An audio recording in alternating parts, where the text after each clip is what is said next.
Olá, queridos. É um privilégio estudar com você a palavra do Senhor. Hoje nós iremos estudar um assunto importantíssimo, a parábola das 10 virgens. A parábola das 10 virgens tem muita luz a nos comunicar. E eu gostaria que você me acompanhasse até o final desta mensagem, porque essa mensagem vai nos dizer, vai nos mostrar o porquê que está ocorrendo esse grande movimento da igreja adventista, fora da igreja, que vai dar o alto clamor. Então, fique comigo, assiste até o final, que eu tenho certeza que Deus tem muita luz para você. Minha oração é que o anjo do Senhor esteja ao seu lado, para te instruir, para te ajudar a entender essa maravilhosa mensagem. Para iniciarmos essa mensagem, nós vamos começar lendo um texto de Ellen White, que está no livro Comentário Bíblico Adventista, no volume 7, na página 189. Nos diz assim: nós todos precisamos estudar como nunca antes a parábola das 10 virgens. Aqui disse, todos nós precisamos como nunca estudar a parábola das 10 virgens.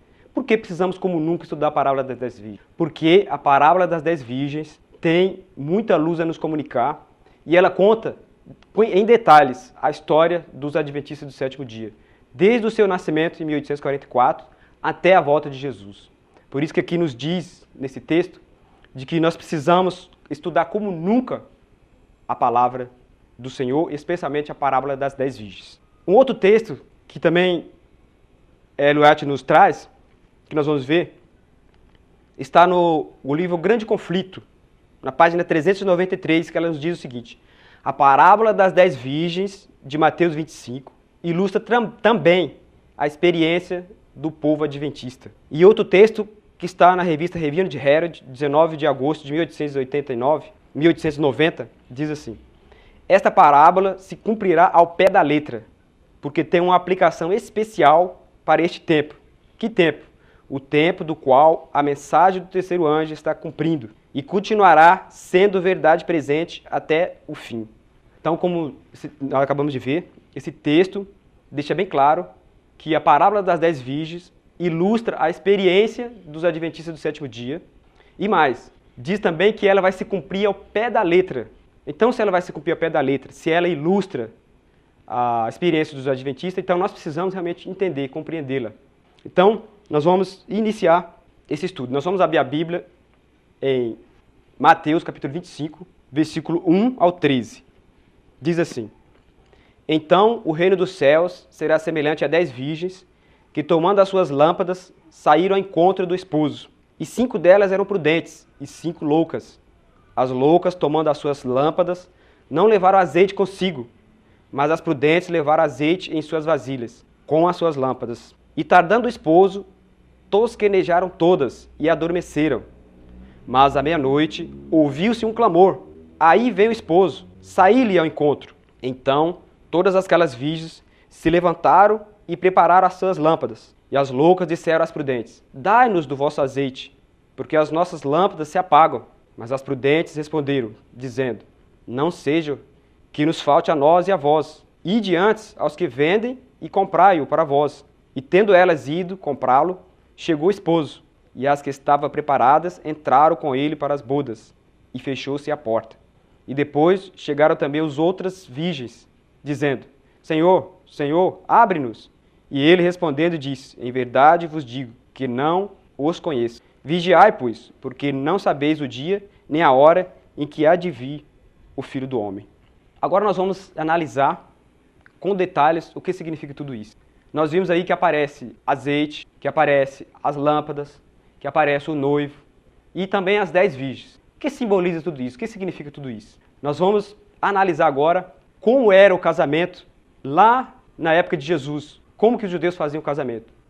Em um casamento judaico, aparecem os seguintes personagens. Aparece a noiva, o noivo, os convidados, os amigos do noivo, o companheiro de honra do noivo, que é o mestre-sala, e também as 10 virgens, que as 10 virgens é as damas de honra. Então, você não confunda 10 virgens com a noiva. A noiva é uma coisa e as 10 virgens são outras. As 10 virgens eram apenas dama de honras. Tá? Então, no casamento judaico, tinha todos esses personagens. E nós vamos analisar agora o que significa cada um desses personagens, com os textos bíblicos, tá? E também do Espírito de Profecia para nós confirmarmos.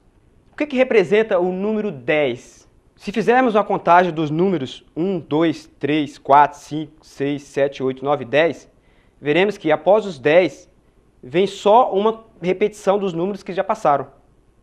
Exemplo, o 11. O 11 é 1 e mais 1, repetição do número que passou. O 10 nos dá um sentido de totalidade. O 10 representa o todo. Então, quando Jesus usou o número 10 aqui, ele queria dar uma totalidade, mostrar que o 10 simboliza a totalidade, todas as igrejas. E o que representa as virgens?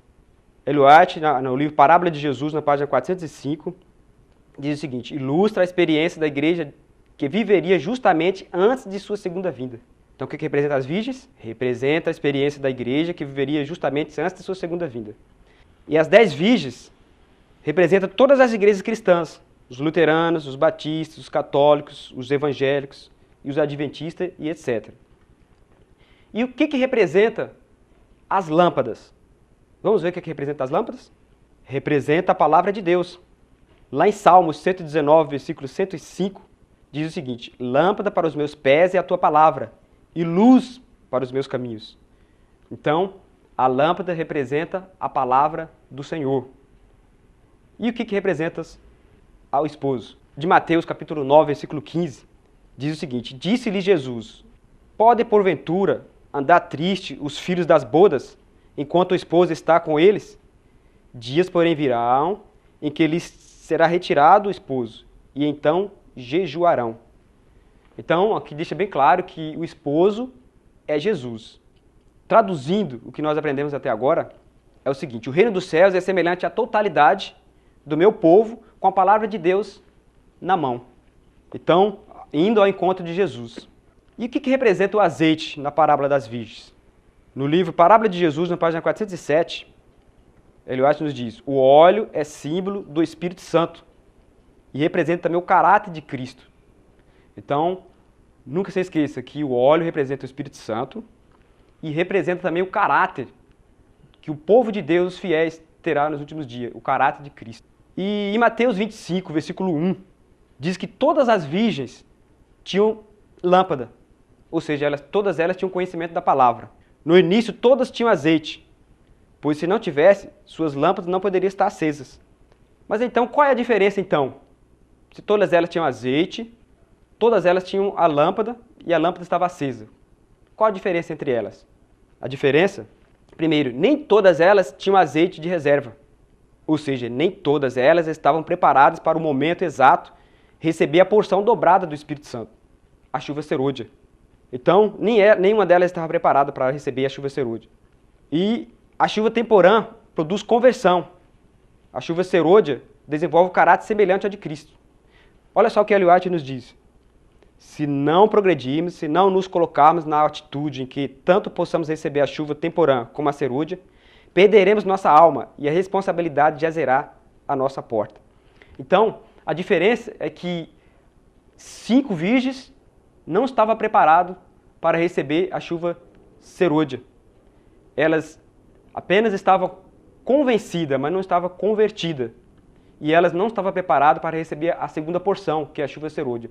Então, lamentavelmente, quando chegou o momento que elas precisavam da chuva temporã, elas não buscou e, como consequência, não teve também a chuva serôdia. E esse texto de Ellen White aqui é bem claro: se não progredirmos, se não nos colocarmos na atitude que tanto possamos receber a chuva temporã, a serôdia, perderemos nossa alma e a responsabilidade de gerar a nossa porta. Não devemos esquecer de uma coisa: nós vimos no início Ellen White dizendo que essa parábola vai se cumprir ao pé da letra. E nós estamos vendo isso acontecer. Muitas pessoas estão buscando a chuva serôdia e outros não estão buscando. Muitos estão preparados para receber a porção dobrada, mas outros não estão. E em Mateus 25, versículo 5, diz: e tardando o esposo, tosquenejaram todas e adormeceram. Ou seja, houve uma demora do esposo, e uma demora muito longa. Se nós analisarmos quando o horário que foi feito essa parábola, que Jesus contou essa parábola, nós vamos ver que foi entre 6 horas da tarde e 7 horas da noite. E o que aconteceu? O casamento era realizado mais ou menos nesse horário, entre 6 a 7 horas. Só que o noivo só chegou à meia-noite. Então houve um atraso aí de 5 horas. E uma demora muito longa. Só que em Mateus capítulo 25, versículo 6, diz que à meia-noite houve-se um clamor. Aí vem o esposo, sair-lhe ao encontro. Então todas elas estavam dormindo e à meia-noite o esposo chega. E a noiva fala para as damas de honra: acorde, acorde que o noivo está chegando. Se prepara, vamos nos preparar. E no livro Parábola de Jesus, na página 405 e 406, nos diz o seguinte: sonolentas despertam, de repente, e levantam-se. Veem um cortejo aproximando-se, resplandecente de tochas e festivo, com música. Então, nós vemos ali que há muita luz no meio desse cortejo que passa. A maravilhosa verdade de Deus é encontrada nessa companhia. De um lado, a linda música e júbilo, do outro, a escuridão. O noivo está indo ao encontro da noiva. Acompanhando o cortejo, vai muita luz, muita alegria, muita música. Só que lá onde está as 10 virgens, existe escuridão, existe tristeza. Por quê? Porque a presença de Cristo não está ali, no meio delas. A presença de Cristo está com aquele cortejo que está indo ao encontro da noiva. O que simboliza tudo isso? Nós vamos ver agora quem é a noiva de João. Vamos abrir a Bíblia e vamos ver um texto que está em João 3, versículo 29. Eu vou ler esse texto na Bíblia Viva, que está muito claro, para que nós possamos entender quem é a noiva. Nós vimos na parábola das virgens que a noiva estava aguardando o noivo, juntamente com as 10 virgens. Mas quem é a noiva? E nós vimos que à meia-noite a noiva falou para as 10 virgens se acordaram que o noivo já estava chegando. Então nós precisamos entender quem é a noiva. Tá? Nós vamos analisar no Novo Testamento quem era a noiva lá na época de Jesus. Depois nós vamos ver quem era a noiva em 1844, para nós entendermos quem é a noiva hoje, que vai dar esse alto clamor para as virgens. Então, gostaria que você prestasse muita atenção agora. Vamos analisar esse texto de João 3, versículo 29. Diz assim: as multidões irão naturalmente atrás da atração principal, a noiva, e irá para onde está o noivo. Os amigos do noivo alegram-se com ela. Eu sou o amigo do noivo. Estou cheio de alegria com o sucesso dele. Então aqui nós vimos João define os discípulos como a igreja, como a noiva de Cristo. Nós vimos lá que o texto deixa bem claro aqui, ó. A noiva irá para onde o noivo está. Quem que era a noiva aqui? E dizem os amigos do noivo, que era João, diz, os amigos do noivo alegram-se com ele. E João falou, eu sou o amigo do noivo. Eu estou cheio de alegria com o sucesso dele. Então nós vimos aqui que esse texto deixa bem claro. João estava preparando e João preparou a noiva para Cristo. E essa noiva, ele deixou bem claro aqui que é os discípulos. E olha só o que diz, a noiva irá para onde está o noivo. Então quando o noivo chegou, a noiva, que era os discípulos, foram ao encontro da noiva. Agora nós vamos ver o que Ellen White fala também a esse respeito. Será que Ellen White confirma que a Bíblia? Vamos dar uma olhadinha então no texto que está... Só que antes nós vamos ver o seguinte, qual a diferença entre o cortejo que vem com o noivo e as virgens? Qual a diferença entre aquele cortejo que estava indo com o noivo, né, e as 10 virgens? A diferença é a presença de Cristo, porque em uma, Jesus está presente, no cortejo Jesus está indo. Só que lá, com as 10 virgens, Jesus não está. Então a diferença entre eles, entre o cortejo que está indo e entre as 10 virgens que está lá, é a presença de Cristo. A presença de Cristo não está com as 10 virgens, mas a presença de Cristo está com a noiva, a procissão que está indo. A presença de Cristo não está nas igrejas, ele está fora, na procissão, com sua noiva. A igreja é verdadeira. É somente a presença de Cristo que constitui uma igreja. E no livro Manuscript Release, volume 17, na página 81 e 82, Ellen White nos diz, somente a presença do alto e sublime que habita a eternidade pode constituir uma igreja.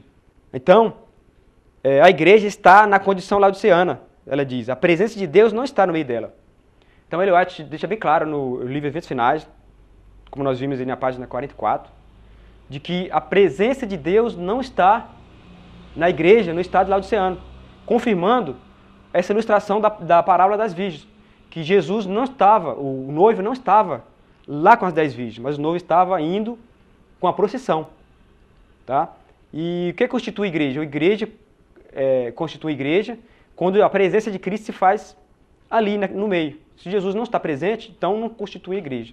O texto aqui que nós vimos é bem claro. As virgens ouvem a voz do noivo e da noiva. Vamos ver o que Ellen White fala a esse respeito.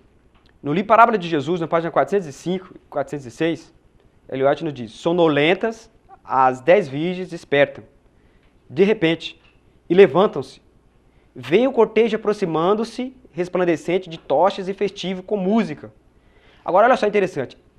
Ouvem as vozes do noivo e da noiva. Parou bem para analisar? Nós vimos lá João dizendo que a noiva, na época de Cristo, eram os discípulos. Então, nós vamos analisar mais para frente quem é a noiva, quem foi a noiva na época de 1844 e agora, quem vai ser a noiva que vai dar o alto clamor. Então, veja só, se foi a noiva e foi o noivo que despertou as virgens, se é a voz da noiva que acorda todas as 10 virgens, então isso significa que a noiva é uma entidade separada das 10 virgens. As 10 virgens é uma coisa e a noiva é outra. Então, que fique bem claro que você, se possível, assista de novo esse DVD, porque ele precisa ficar bem claro na sua mente. Você precisa entender essa questão aqui, que as 10 virgens ouvem um clamor. Quem é que dá esse clamor para elas? Aqui deixa bem claro que elas ouvem o clamor do noivo e da noiva. Então, se elas ouvem o clamor do noivo e da noiva, a noiva é uma entidade separada das 10 virgens. Não pode ser as 10 virgens. Porque muitos confundem que as 10 virgens é que vai dar o alto clamor. Mas não vai ser as 10 virgens que vai dar o alto clamor. Aqui está dizendo que vai ser a noiva que vai dar o alto clamor. Nós vamos entender mais esse assunto um pouquinho mais para frente. Ellen White também diz que os discípulos eram a noiva. Vamos confirmar? No Desejo de Todas as Nações, na página 179, ela diz: João apresentou-se como um amigo que serviu de mensageiro entre os noivos, preparando o caminho para o enlace. Quando o noivo houvesse recebido a noiva, estava cumprida a missão do amigo. E no Desejo de Todas as Nações, na página 370, ela diz: os discípulos foram o canal de comunicação entre Cristo e o povo.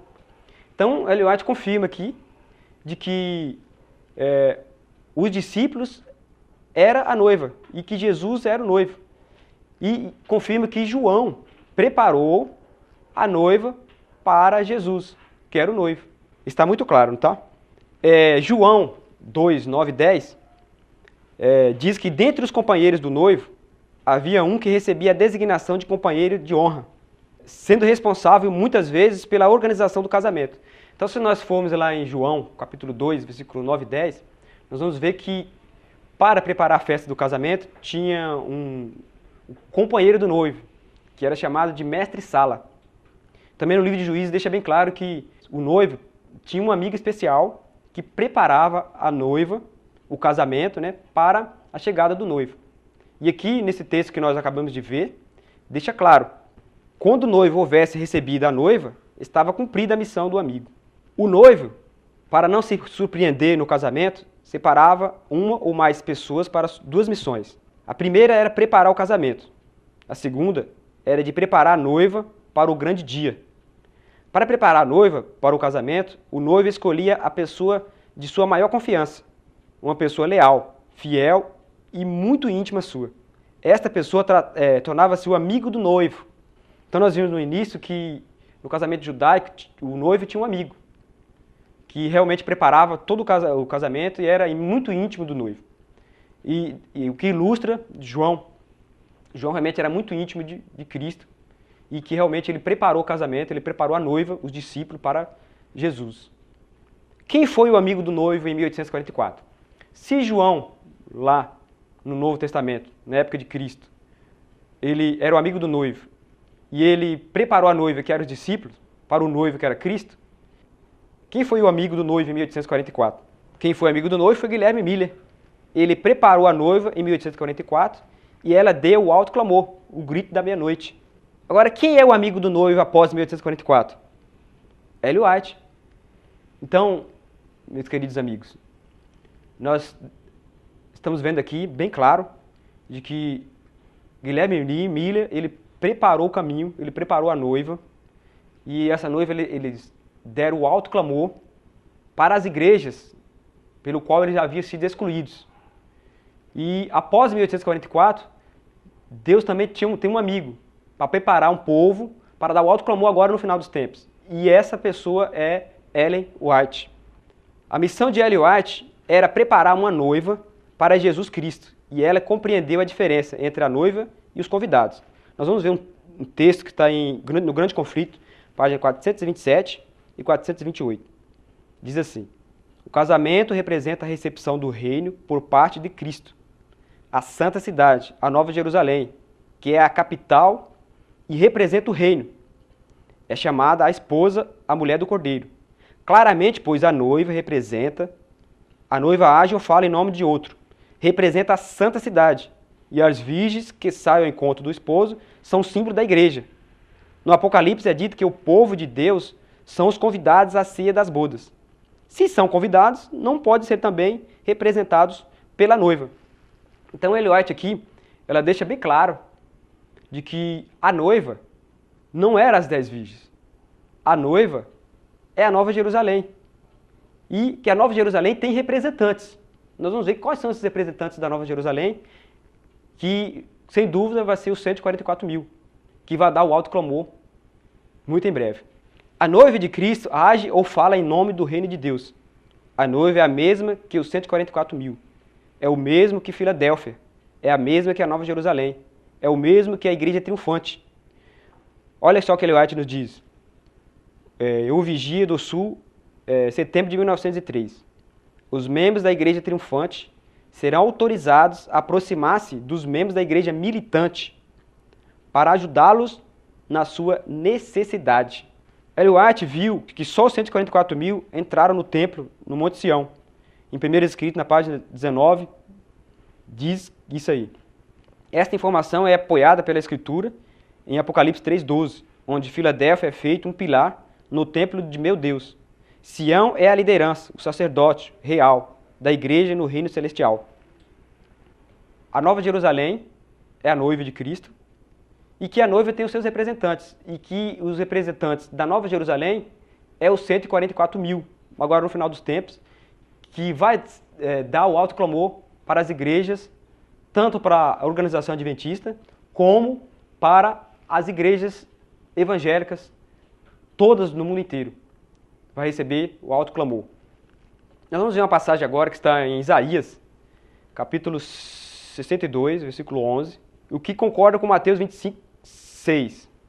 Isaías 62, 11 diz: Eis que o Senhor fez ouvir até as extremidades da terra. Dizei à filha de Sião. Quem é a filha de Sião? Ela tem uma filha. E essa filha são as 10 virgens. Eis que vem a tua salvação, Cristo. A tua salvação é Cristo. Eis com ele vem o seu galardão e a sua obra diante dele. Nós vimos aqui que esse texto, ele é uma paráfrase. É o mesmo texto que está lá em Mateus 25, versículo 6, falando do alto clamor. Mateus 25, 6 diz: Mas à meia-noite ouviu-se um clamor. Aí vem o esposo, saí-lhe ao encontro. Então, nós vimos aí que alguém vai dar o alto clamor. E você pode ter certeza que não vai ser as 10 virgens que vai dar o alto clamor para as 10 virgens. Então, alguém vai dar o alto clamor. E até agora nós aprendemos que quem vai dar este alto clamor vai ser a noiva. Nós vimos que a noiva, na época de João, eram os discípulos. Na época, lá em 1844, foi aqueles que foi expulso das igrejas e deram o alto clamor. E agora, nos últimos dias, vai ser os 144 mil, que vai dar o alto clamor para as igrejas e também para a organização adventista. Sião, a mãe, a noiva, nunca dorme nem de dia nem de noite. Isaías 62, 6 diz: Ó Jerusalém, sobre os teus muros pus guardas, que todo dia e toda noite jamais se calarão. Ó vós os que fazeis lembrar ao Senhor, não haja descanso em vós. A filha de Sião, as 10 virgens, dormem, E diz, tardando o noivo, cochilaram todas e adormeceram. Então nós vimos aí que os 144 mil, aqueles que são servos fiéis, a noiva de Cristo, eles nunca dormem. Eles estão sempre alerta, eles estão sempre gemendo por causa das abominações que estão acontecendo no meio de Jerusalém. Mas, por outro lado, as 10 virgens, elas dormem. São cães mudos. E muitos líderes, eles estão no meio das 10 virgens, estão dormindo também. Então, eles não querem ladrar. Então, enquanto as 10 virgens dormem, a noiva, os 144 mil, o povo fiel, não dorme. No comentário bíblico adventista, no volume 7, na página 972, nos diz: o povo de Deus, simbolizado por uma santa mulher e seus filhos, foram representados como grande parte da minoria. Nos últimos dias, apenas um resquício ainda existia. Desses, João fala como os que guardam os mandamentos de Deus e têm o testemunho de Jesus Cristo. E Gálatas 4, 26 diz: mas a Jerusalém, Sião, que está em cima, é livre, que é a mãe de todos nós. A Nova Jerusalém é a mãe, ela tem os seus representantes, que é os 144 mil. E esse povo é os que guarda o mandamento de Deus e é um resquício, apenas poucas pessoas que está realmente mantendo o testemunho de Jesus e está pregando as verdades realmente bíblicas que Deus deixou para ser levado ao mundo, as 3 mensagens angélicas. Então, apenas uma pequena minoria que vai fazer isso. Agora nós vamos fazer um resumo de tudo que nós vimos até agora, pelo menos um pouco. Nós vimos que Sião é o remanescente, Sião é a noiva de Cristo, Sião é a Nova Jerusalém, Sião é Filadélfia, Sião será trasladada sem ver a morte, Sião é a mãe, e as 10 virgens são os filhos. O remanescente que vai dar o alto clamor para a igreja adventista e também para as outras igrejas. Mateus capítulo 25, versículo 6, nos diz: a noiva vai dar o último chamado, mas à meia-noite ouve-se um clamor. Aí vem o esposo, sair-lhe ao encontro. A primeira parte desse chamado compela os ouvintes a fixar os olhos no noivo. Convoca o povo a olhar para Cristo. A segunda parte da mensagem une-se à primeira, exortando que as pessoas saiam das igrejas para estar com Cristo. Então a primeira parte, olhar para Cristo. A segunda parte, separação das igrejas corruptas. Esta é uma mensagem completa que aponta para Jesus e para a separação das igrejas. Somente o clamor da meia-noite pode acordar as virgens que dormem. Uma mensagem que diz para acordar, para olhar para Cristo, mas não fala que deve separar-se, não as acorda. Uma mensagem que diz para separar-se, mas não exorta para olhar para Cristo, também não as acorda. Quando as duas mensagens são combinadas, elas acordam as 10 virgens. Se nós chegarmos para as 10 virgens e falar para sairmos, e não falar para elas olhar para Cristo, não vai despertá-las. Mas se nós chegarmos a falar para elas sair e olhar para Cristo, com certeza elas vão nos ouvir. Então não adianta você chegar, falar para o irmão que está tendo apostasia e não apontar Cristo. Então o que nós devemos fazer? Devemos unir os dois. Devemos falar da apostasia que está acontecendo, falar para elas saírem e também apontar para Jesus Cristo. Essa é uma mensagem dupla. As sábias provam que são sábias e seguem a Cristo e provam isso, deixando as suas igrejas e se unem à procissão. As tolas seguem um rumo diferente. Quando chega o tempo para elas saírem e seguir a Cristo, elas reconhecem que não possuem o óleo suficiente. As tolas vão então aos que vendem o óleo, aos ministros das igrejas. E olha só esse texto que está no livro Grande Conflito, que confirma isso. Por meio desses solenes avisos, o clamor da meia-noite, o povo será comovido. Ao ir ao povo a seus antigos ensinadores com a ávida pergunta: são essas coisas assim? Os ministros apresentam fábulas, profetizam coisas agradáveis, para acalmar-lhes os temores e silenciar a consciência despertadas. A palavra das virgens deixa claro que quando chega o clamor, aí vem o esposo, as virgens loucas percebem que elas não têm azeite suficiente. O que elas fazem? Elas procuram das outras 5 virgens ajuda, mas elas dizem: não podemos ajudar você. Você tem que ir até os vendedores e buscar. E elas vão até os vendedores. Representa aqueles que ministram, que levam a palavra de Deus. Mas quando eles chegam lá, indagando, são essas coisas assim? O que os ministros fazem? Profetizam fábulas, falam coisas agradáveis para acalmar a consciência despertada. E não é isso exatamente o que está acontecendo hoje? Isso está acontecendo diante dos nossos olhos e vai se intensificar cada vez mais daqui para frente. Então você fica atento que essa parábola está se cumprindo ao pé da letra e vai continuar se cumprindo até a volta de Jesus. Elas ouvem a mensagem, acordam com a mensagem, estudam a mensagem, sabem que a mensagem é a verdade, mas não saem naquele tempo em que a ouvem. Esperam até um tempo mais conveniente para saírem. As tolas ouvem a mensagem de separação, mas dizem: nós não vamos nos separar agora. Estaremos felizes em nos separar no futuro, mas não agora. E enquanto desobedece ao Senhor, a porta da graça é fechada e elas estão perdidas. Tanto é que no último versículo 13 diz que quando elas chegam, bateram na porta, a porta da graça está fechada e Jesus vai dizer para elas: nunca vos conheci.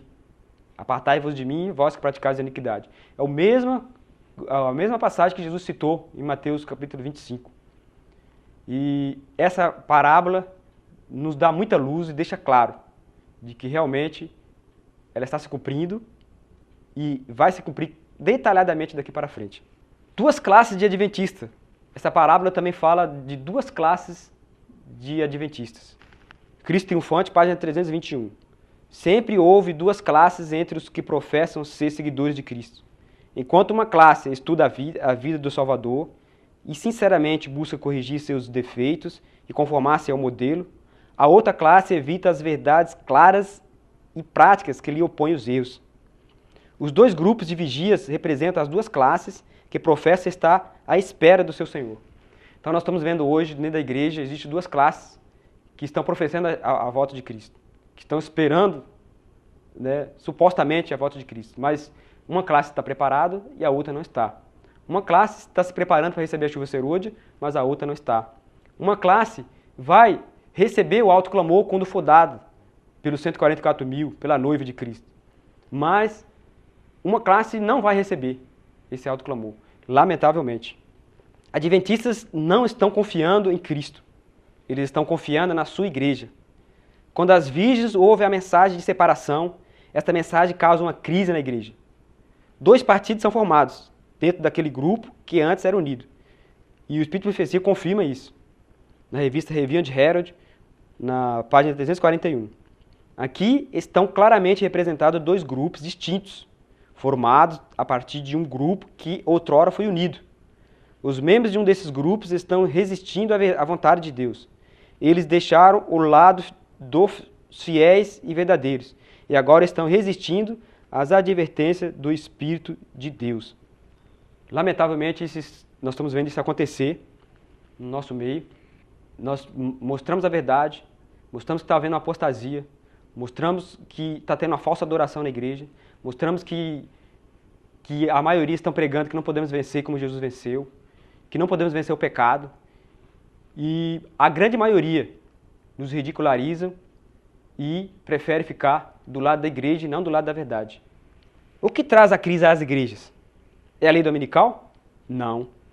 É a mensagem que traz a crise à igreja. E muitos dos nossos irmãos adventistas estão esperando pela lei dominical antes que eles concordem que é tempo de separar-se da igreja. Quando é o tempo de separar-se da igreja? Quando você ouve a mensagem e você acorda, e a estuda e vê que ela é a verdade. Este é o tempo da sua salvação. Não amanhã, não semana que vem, não na lei dominical, mas hoje. Saíram a comprar azeite de reserva no momento impróprio. E isso foi o que aconteceu com as 5 virgens tolas. Estando elas ausentes, o noivo chegou e fechou-se a porta. Essas ficaram de fora. Após o decreto dominical, não tem mais jeito. Então, lamentavelmente, muitos estão esperando, achando que a crise terrível vai ser no decreto dominical. Realmente vai ser uma crise. Mas a igreja adventista já está passando por uma crise antes. E essa crise é agravada pela mensagem da justiça pela fé que está vindo, a igreja está rejeitando, pela mensagem da verdadeira adoração ao Deus único e ao seu Filho Jesus Cristo, porque está no livro Meditação Matinal, na página 58, Filhos e Filhos de Deus, que unicamente o Pai e o Filho que devem ser exaltados, que devem ser adorados. Lamentavelmente, muitos estão esperando o decreto dominical vir, achando que vai ser essa crise que vai levar eles a uma decisão. Mas a decisão está sendo agora. Agora é o momento de você tomar a decisão, e o convite de Deus é que você esteja preparado para você dar o alto clamor e façam parte da noiva. A experiência do povo adventista na parábola das 10 virgens em 1844. Quais eram as igrejas dos cristãos profetas em 1844? Uma delas era a igreja episcopal, que é um ramo da igreja anglicana. A outra era a igreja congregacional, que veio dos puritanos. A igreja metodista e episcopal, que era reformista da igreja anglicana. A igreja batista, que é os anabatistas. A igreja presbiteriana, que foi fundada por João Calvino. A igreja luterana, que foi fundada por Lutero. A igreja anglicana, que foi o rei Henrique VIII, né? Henrique VIII. E a igreja metodista wesleyana. Tinha também a igreja metodista primitiva e a igreja metodista protestante.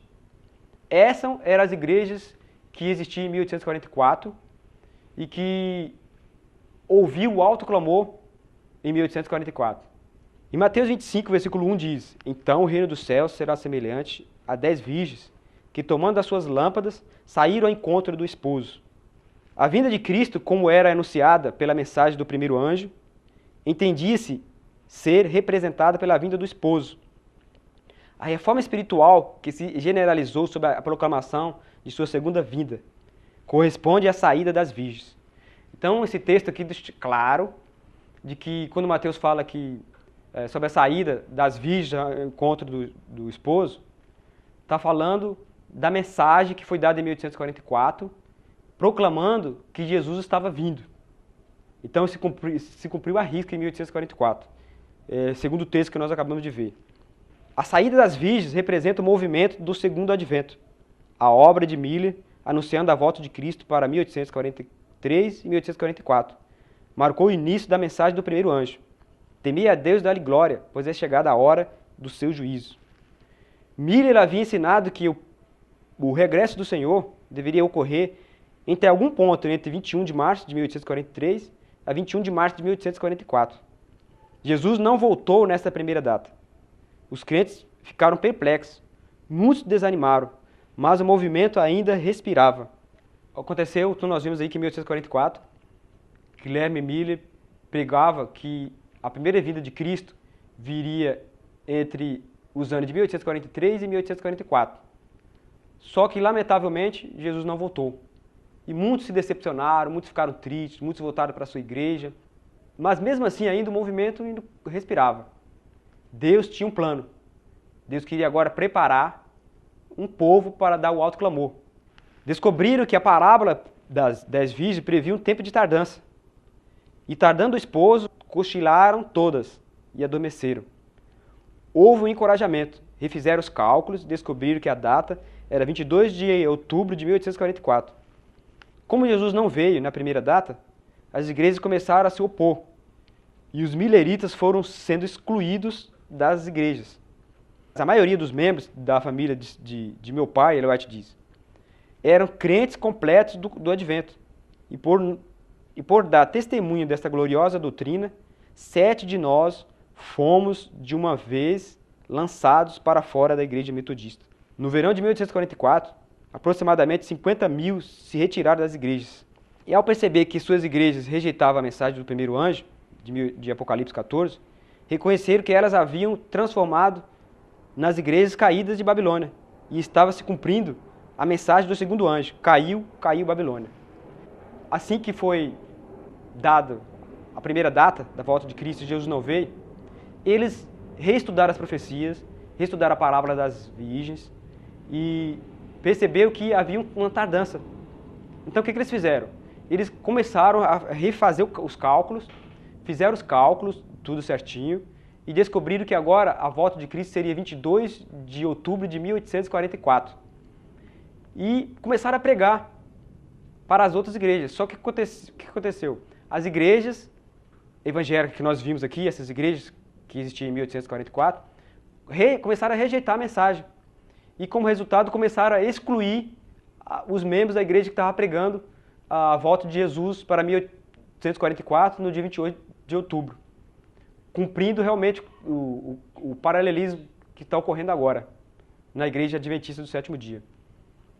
No livro O Grande Conflito, na página 389, nos é dito o seguinte: a mensagem do segundo anjo de Apocalipse, capítulo 14, foi primeiramente pregada no verão de 1844 e teve naquele tempo uma aplicação mais direta às igrejas dos Estados Unidos, onde a advertência do juízo tinha sido mais amplamente proclamada e em geral rejeitada, e onde a decadência das igrejas mais rápido havia sido.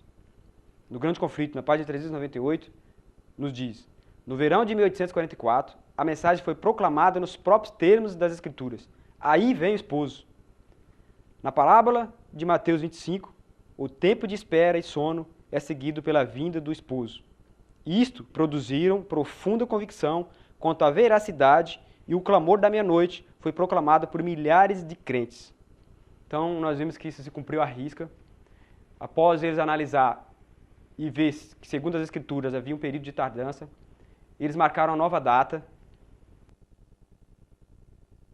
que era 22 de outubro de 1844, e aquele grupo de crentes fiéis que ficou estudando a profecia começaram a dar o alto clamor para as outras igrejas. Começaram a ser expulsos muitos membros que estavam aceitando a mensagem, e eles perceberam que realmente estava cumprindo as profecias e que as suas igrejas realmente estavam caindo na segunda mensagem angélica. Caiu Babilônia. O clamor da meia-noite foi um movimento dentro do próprio movimento adventista, que fez uma correção nos cálculos proféticos.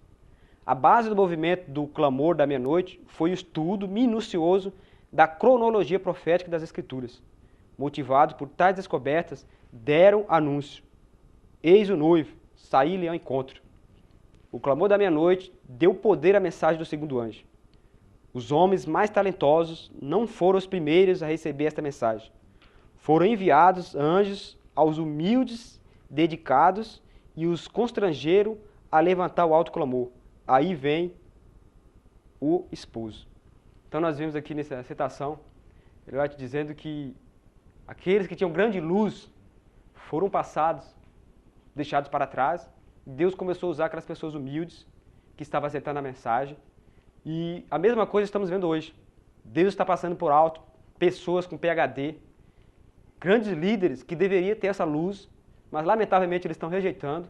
Deus está passando por alto esses grandes líderes e está usando pessoas humildes, pessoas que não têm talvez nem instrução, mas Deus está usando e eles estão entendendo a mensagem.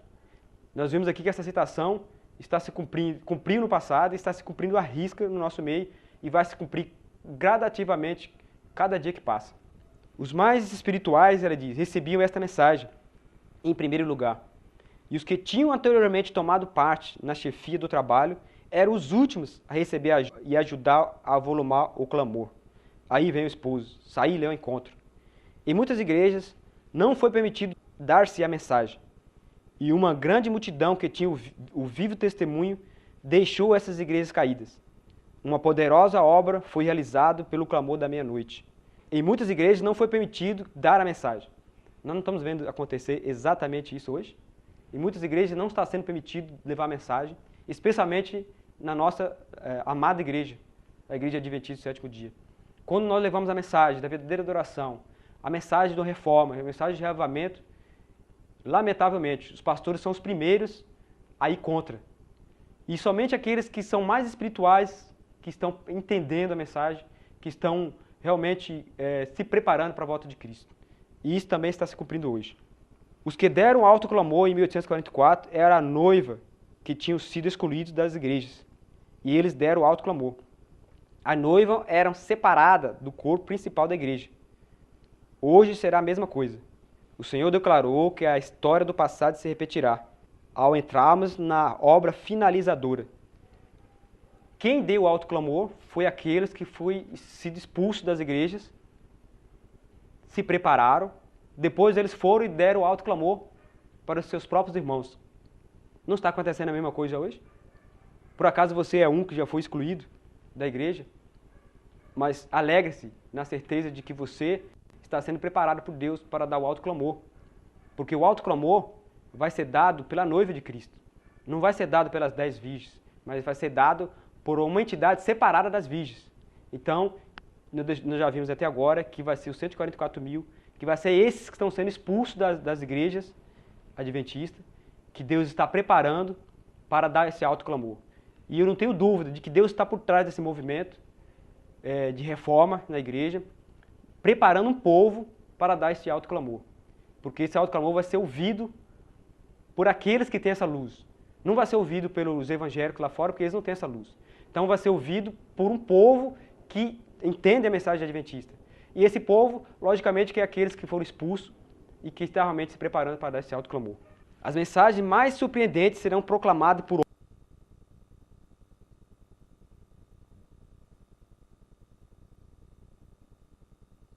capazes de advertir o povo para o despertar. E conquanto alguns sejam irritados pela advertência e levados a resistir à luz e à evidência, devemos ver daí que estamos apresentando a decisiva mensagem para este tempo. As mensagens serão dadas fora da ordem normal. Fora da ordem normal? O que significa fora da ordem normal? As mensagens de aviso serão dadas fora da ordem normal. E qual é essa ordem normal? A partir do púlpito. Os chamados líderes credenciados, os pastores. Essa é a ordem normal. Mas aqui está dizendo que essa mensagem vai ser dada fora da ordem normal. Não vai ser dada nos púlpitos das igrejas, mas fora dos púlpitos das igrejas.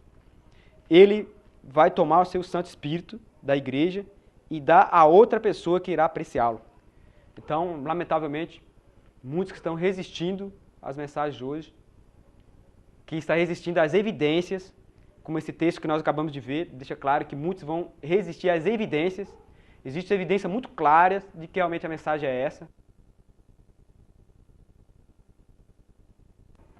De que nós precisamos adorar a Deus de maneira correta, de que nós precisamos realmente, pelo poder de Cristo, receber a justiça de Cristo para vencermos o defeito de caráter, para nos preparar e ter um caráter perfeito para a volta de Cristo. Muitos estão dizendo que nós vamos pecar até a volta de Cristo. E isso, lamentavelmente, é uma heresia e não faz parte da mensagem bíblica. Por que Jesus vai tirar seu espírito da igreja? Por que será? Primeiro, porque ela aceitou a doutrina do anticristo a respeito da humanidade de Cristo. Porque a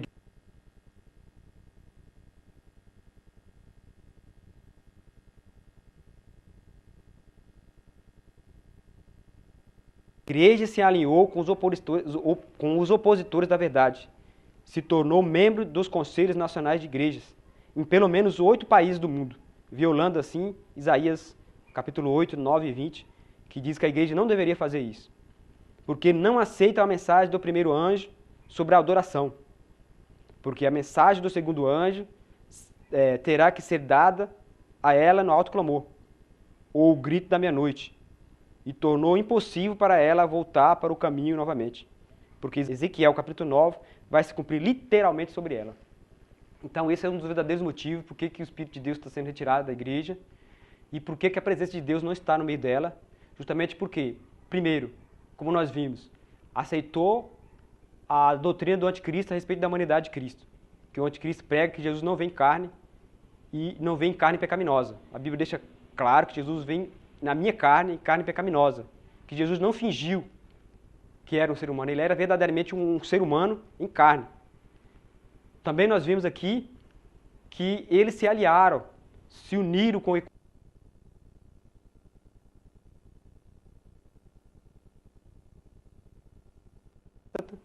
e já em 8 países eles já são membros. E não só é membro, mas também pagam, dá dinheiro do seu dízimo, dos nossos dízimos, para essas igrejas apóstatas. E em alguns países eles dizem que eles enviam só representantes. Mas aqui cabe um comentário.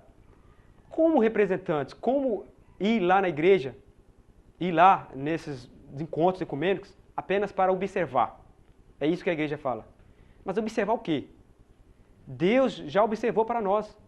Nós sabemos que o fim vai ser combater os mandamentos de Deus. Agora eu pergunto, o que eu tenho que fazer lá, num local que eu sei que eles estão tramando a violação do mandamento de Deus, ele, no fim, vai resultar na guarda do domingo. O que eu tenho que verificar? O que eu tenho que ir lá para ver o que eles estão falando? Sendo que a Bíblia já me orientou. Mas, lamentavelmente, a igreja se uniu. Então, esse é um dos motivos porque ela vai receber a ira de Deus. E também no livro de Ezequiel, capítulo 8 e 9, Ellen White nos diz, nos Testemunhos Seletos, volume 2, na página 66 e 65, e Testemunho para a Igreja, volume 5, página 211, diz que essa profecia vai se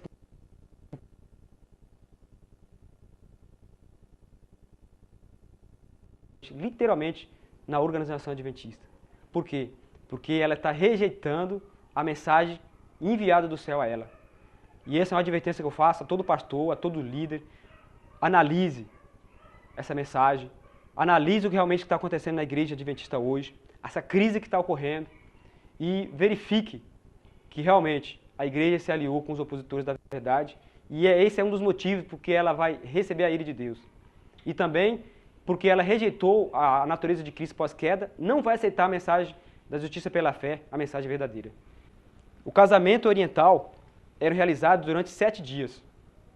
No livro de Gênesis, capítulo 29, versículo 27, Juízes, capítulo 14, versículo 12, diz o seguinte: Disse-lhes, pois, Sansão, eu vos darei um enigma para decifrar. E se nos 7 dias das bodas o decifrardes e descobrirdes, eu vos darei 30 lençóis e 30 mudas de roupas. Então nós vemos aqui que, pelo a Bíblia dizendo, que as bodas eram realizadas durante 7 dias. Aí também há um significado maravilhoso. O que simboliza esses 7 dias? Aí nós vamos lá em Apocalipse, capítulo 8, versículo 1, diz o seguinte: E havendo aberto o 7º selo, fez-se silêncio no céu por quase meia hora. Se nós fizermos um cálculo do que significa a meia hora profética, meia hora dá 7 dias e meio. Só que interessante que aí está dizendo quase meia hora. Olha como a palavra de Deus é maravilhosa. Esse quase meia hora dá exatamente 7 dias, que é os 7 dias das bodas. Que é os 7 dias que Jesus vai vir, fez silêncio no céu, porque todos os anjos, está vindo o Pai, está vindo o Filho, ao encontro dos seus filhos aqui na terra. E Ellen White nos diz que nós tivemos 7 dias passeando no universo, até chegar lá ao trono do Pai, até chegar ao céu. Então, na palavra das virgens, de que esses 7 dias é o dia das bodas, o dia que nós vamos ficar passeando no universo, conhecendo as maravilhas que Deus criou. Então, meu sincero desejo é que você tenha aprendido um pouco sobre a parábola das virgens, seja despertado e perceba que na parábola das virgens alguém vai dar o alto clamor. E esse alguém que vai dar o alto clamor não será as 10 virgens, mas será uma entidade separada das 10 virgens. E esse será, sem dúvida, os 144 mil, esses que